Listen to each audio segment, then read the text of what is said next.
Hello and welcome back to Idyllic Homestead, and welcome back to my garden, where I'm currently planting all of my vegetables and herbs that I started from seed. I have kept these on my balcony at the apartment, but now I finally have the space on my property to plant all of these out. In a previous video you saw us build this DIY raised bed that we made from scrap wood that we had here on our property. And right now you can see me planting my cucumbers, bell peppers, zucchini, and eggplant. And the last two actually struggled quite a bit here. It's because we have a lot of wind, which we don't have on the balcony. But they survived and they're doing well now.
This was my very first time watering with our own water that we have from the house.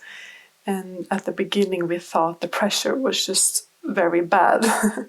But it turned out that I did not have the stream on full force. So it turns out that we actually have very, very good pressure from our water. So that's good. And it seems that we have a lot of water as well, as in quantity, so I can always water during the heat. We're not sure about the quality of the water yet, so we're going to take a test and see if we need a filter. It's clear, but it smells a little bit bad. And here I'm planting my chili peppers, and unfortunately these got invaded by green lice. This is quite common on chili peppers and bell peppers, and I even got it on my tomatoes, so I treated it with some soap water first, but then I just started go out here every day and just squishing them and killing them, and eventually they disappeared.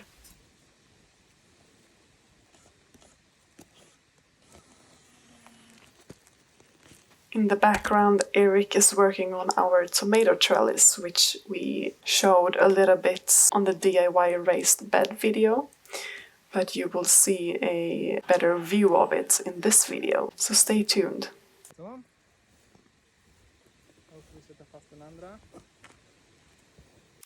We built this tomato trellis using wood planks with hooks that we attached these strings on. And they are made for boats, so they are very sturdy and they can endure wind and all sorts of weather. Then I place the end of the string inside the hole that I dig for the tomato to plant in, and I just wrap it around the tomato as it grows up. This way I don't have to attach any more strings this season, and hopefully they will last a couple of more seasons, so I can reuse them. I was looking quite a while actually for the perfect trellis for us, and something quite easy for us to build since we were doing it on our own. We also wanted to be budget friendly and something with low maintenance compared to, for example, the Florida weave, where you have to go and attach new strings as it grows. And in my permanent garden later on, I think I will do the same structure because I think it works really well. But we will see at the end of the season how I feel about it. Maybe I find something that works even better. I was considering using cow panel for a while, but since I have multiple rows of tomatoes, I did not find it very efficient since they would outshadow the ones behind them. And I have placed all of my Tigerella, the big slicing tomato, in front and the cherry tomatoes in back, since the Tigerella and bigger tomatoes need more sun to produce fruits, and the cherry tomatoes that are quite small, they don't need as much energy.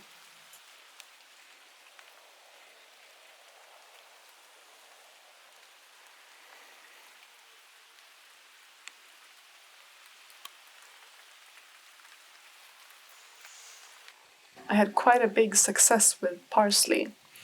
So I am planting some of them out and keeping some of them still in pots in the kitchen. So on rainy days I don't have to go out here to pick some fresh parsley. And I found it quite interesting because the parsley that I planted here grew a lot thicker and almost a bit fibery to the texture. And the taste is completely different. It tastes more like the parsley that you find in stores. While the parsley that I have in pots, they are much more delicate, milder, and almost a bit sweeter.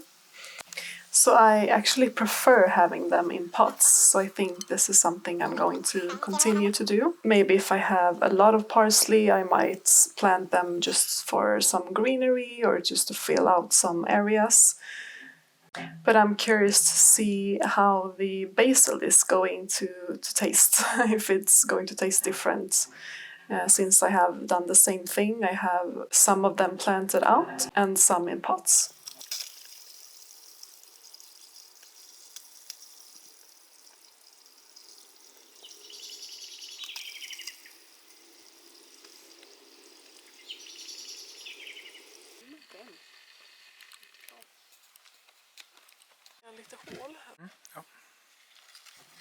It is time for our very, very first harvest, and it turned out to be the very first thing that germinated when sowing seeds, and it's the pak choi.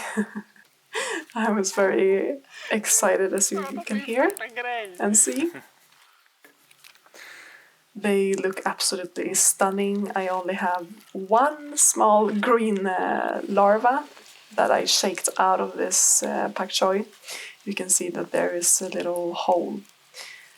Other than that, they were completely fine and delicious.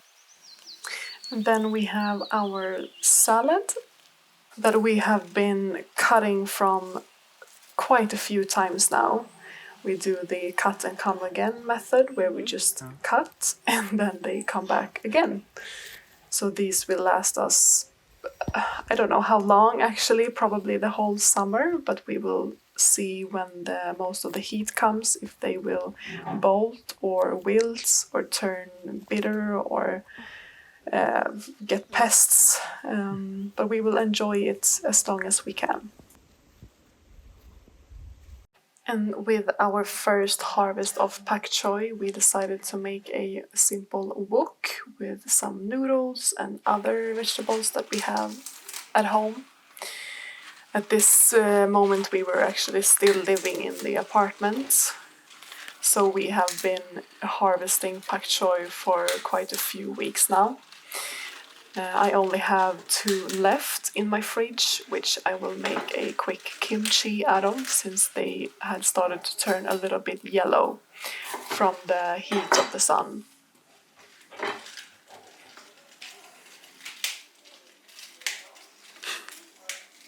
I found these little ones that you can see him cutting right now were a lot more tastier and sweeter and more crisp than the larger leaves. So I used the small ones to eat as they are, raw, in a salad or with some dip. They are absolutely delicious. the other ones we have been cooking.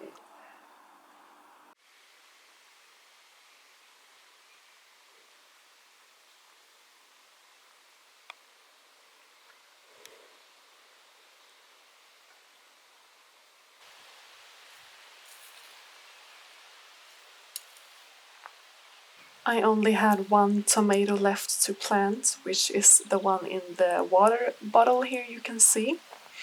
This one I accidentally snapped, but I wanted to save it, so I put it in some water and it grew some roots. And now I can finally plant it. It's a bit more fragile than the other ones, but I have taken good care of it and it's growing strong now. And that's very exciting to be able to save a tomato plant that you have put in so much time and love into, and to give it its best chance.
I explained in a previous video that my zinnias died from a late and unexpected frost. So I decided to start them again from seed, and here they are. And they are looking stunning. So I am planting them on the same spot that I planted the other ones that died.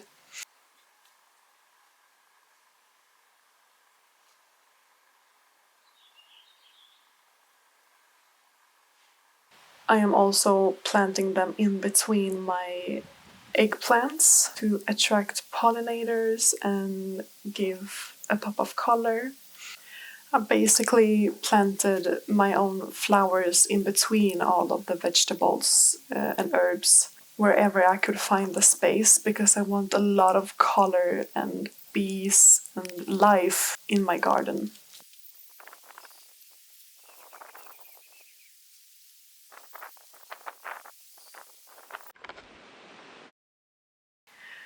This is my second harvest of pak choi and salad.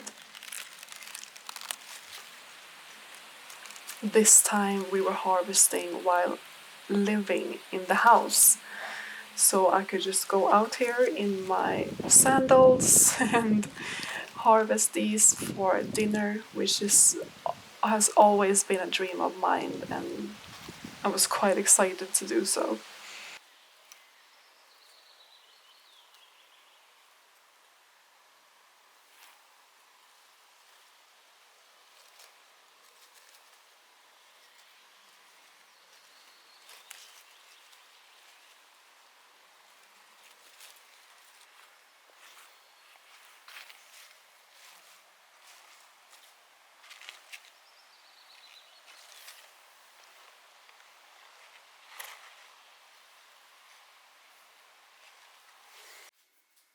And yes, here you get a little sneak peek of the kitchen in the new house. But I always make sure to rinse the produce really well. As I mentioned earlier, we're not sure the water is drinkable yet. So I do the first rough rinse with the water, and then we have clean water from our apartment that we do the last rinse.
Thank you for watching, and please subscribe if you liked it.